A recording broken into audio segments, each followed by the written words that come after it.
Have you noticed that your mind feels foggy? Your emotions feels overwhelmed or maybe numb? And you often feel that tired.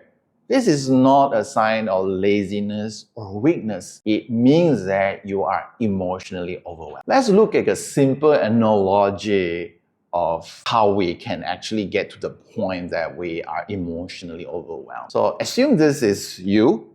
This is a cup, this is you, this is your body, your mind, your soul is all inside here. And then what happens when life is not flowery? You start to experience maybe some childhood problems, you get bullied a little bit, and then you get scolded by your teachers, and then you don't feel loved, and then maybe you experience something else when you grow up, when you are with your friends, and you may experience betrayal, you may experience hurt, you may experience abandonment, and then you may experience disappointment. So what happened when you enter society with a cup almost full? You will have very little tolerance, very little space, because all of these emotions are unprocessed since young. So when you go to your workspace, you start to have even more peer pressure, and you start to feel that you are not good enough, and you can see that the water is coming to the brink. And this is when your emotions are coming close to the tipping point of overwhelm. So what happened? You just need to add in a little bit more stress, and it will start to overflow. And that is what it means to be emotionally overwhelmed. And most people do not process their emotions. Most people do not acknowledge their feeling. Most people think that being emotional is a weakness. And that is one of the biggest flaws. I would say a mistake, but something that most of us has oversighted, because if we do not process those emotions in the cup, what's going to happen is that our body will be overwhelmed trying to contain all of that emotions. When our body uses up all the energies and all the power to contain those emotions, how can our body not be stressful? How can we not get sick? And that is one of the reasons in this civilized world that most of us are stressful, because we have too much of unprocessed emotions. And what happens when our body are so full with all of this, our mind cannot kind of function. Our mind will kind of shut down. Even though you are working, you are performing, you are doing your job, you're playing your role and doing what you're supposed to do, what is out there. But what happens is that your body don't feel that have enough space, have enough energy. That's why it's always tired, it's always exhausted. And that makes it very hard for you to think out of the box. That makes it very hard for you to have creative thinking. That makes it very hard for us to jump out of our problematic patterns of thinking, so that we are constantly looped in our own drama. And that is what happens when we are emotionally overwhelmed.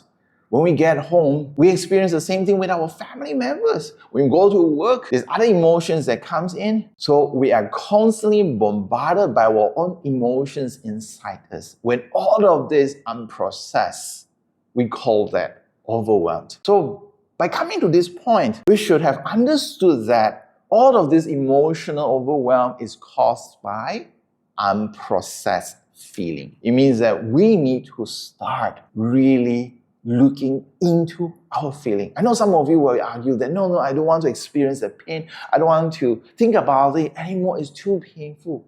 Let me tell you this, okay? The same gate that you close to feeling, you may say, I just numb it, I use my mind to think, and you feel that it's fine, you think that you're functional, but don't you feel a little bit disconnected somehow? You feel a bit empty, you feel something's missing in your life, especially when nobody is around you, especially when you are alone in a quiet space. You don't even dare to do it sometimes because you want to distract yourself constantly. You can't even quiet down your mind because you know when you're quiet, you have to face what is within you. And it makes it very difficult for people to quiet down themselves when they are in such a situations. And that same gate that you closed is the same gate to love. It's the same gate to happiness. It's the same gate to freedom.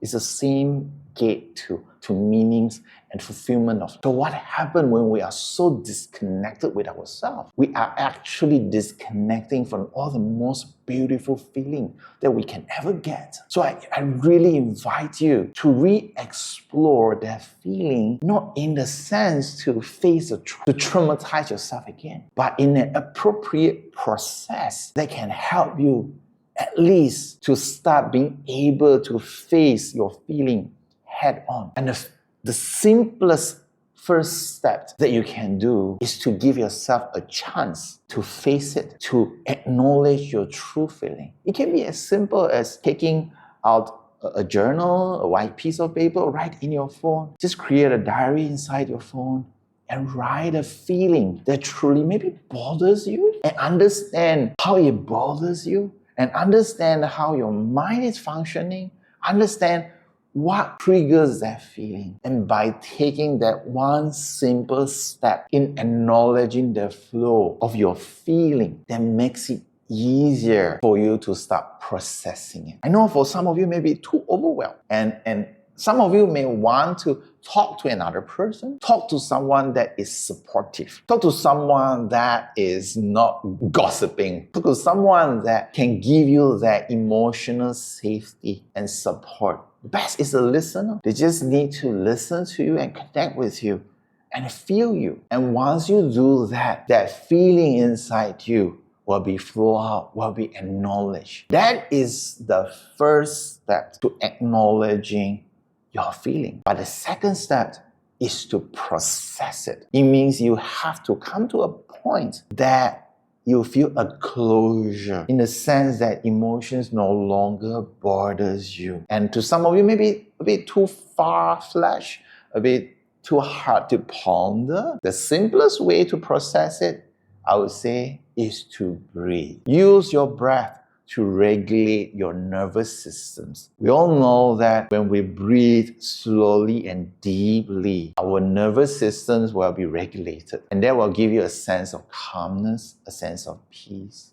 You even you just do it like 5 minutes in the morning and 5 minutes before you sleep, you will find yourself calm, just breathing deeply and slowly. Just be fully present when you breathe. And what happens when you are constantly bothered by specific feeling?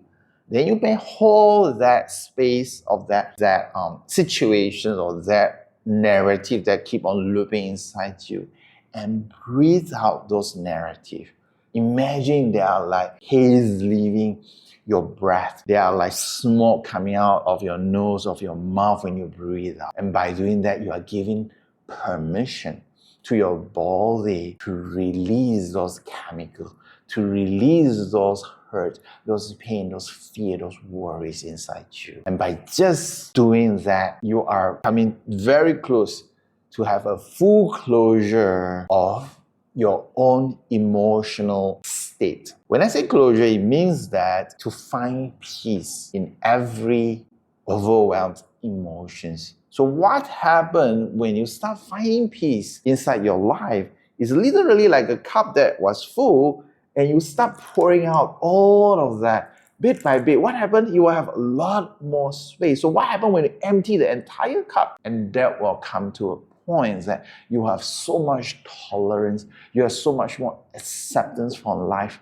and you will no longer be that angry bird, or you no longer be the person that is always dramatic in your emotional reactions. You will become a lot calmer. You will become a lot less reactive of feeling. You will become a lot more having the ability to respond to situations without drama, without emotional outburst. Or maybe you are a person that has always been numbing to your feeling. You will start opening up the gate of love again, the gate of happiness again, and you will feel a lot more connected to yourself, and you will no longer feel that this unsettling something is missing inside you, something is off inside you, and you do not know why. This is the reason. And once you get to that point, you will find yourself in a much better